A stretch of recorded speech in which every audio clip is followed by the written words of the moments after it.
Well, a fine good afternoon, everyone. This is Patricia, and I am traveling for history. I'm in Sheldon, Vermont today, and came across this state historic marker. I think you know I love state historic markers, right? Yeehaw. Anyway, this one is going to tell us about the name Sheldon. Colonel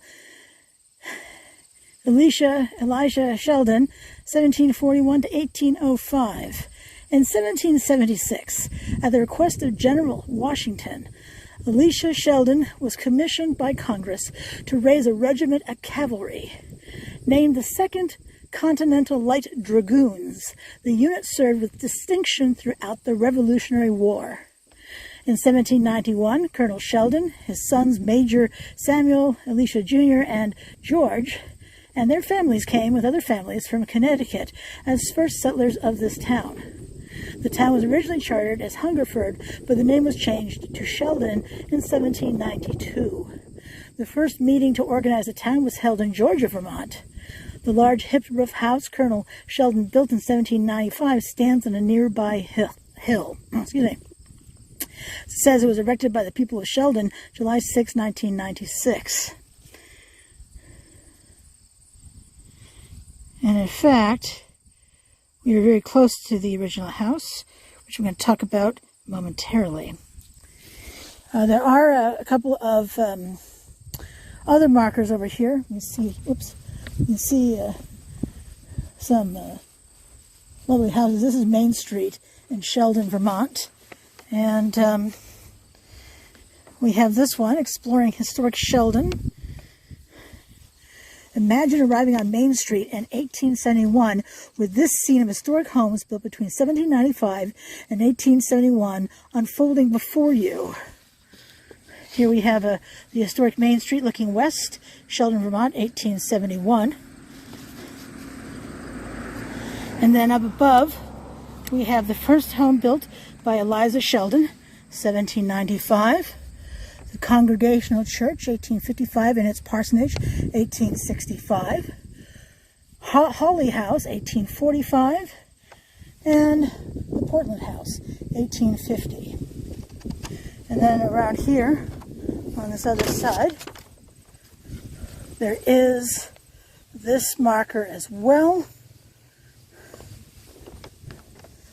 The backyards of these historic homes dropped down to the Black Creek and looked into the industrial center on Bridge Street in 1871. So here we have Main Street at Bridge Street looking north, arriving by horse back from the junction, and this is riding on Main Street with Weston Marsh. Now, if you watch my video on the Sheldon Historical Society Museum, they had this photograph as well. So Mr. Marsh is here with his wife and three of her friends. She was the postmistress. I can't quite remember. She served until 1952, and it was either 1915, 1917 to 1952. A very long time indeed. All right. And then, all right, so this is Sheldon according to this map. So you can see I'm close to the Canadian border. Yeehaw. See if I can make that clear for you. Alrighty, well, let's go and take a look-see at the house, which is actually behind me, right here. That is the house, the original house that Colonel Sheldon had owned, had built in 1795. Clearly not going to walk on the property. Private property, don't you know? And I don't care to be shooed away.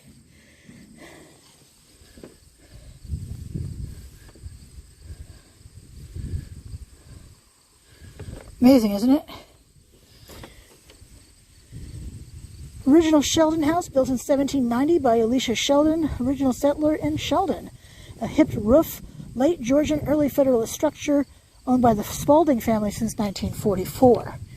I don't know how old the barns are. They don't look that old in comparison to the house, but I am not a barn historian, so if anyone knows, please feel free to say, hey Patricia, this is how old they are. All right. On that note,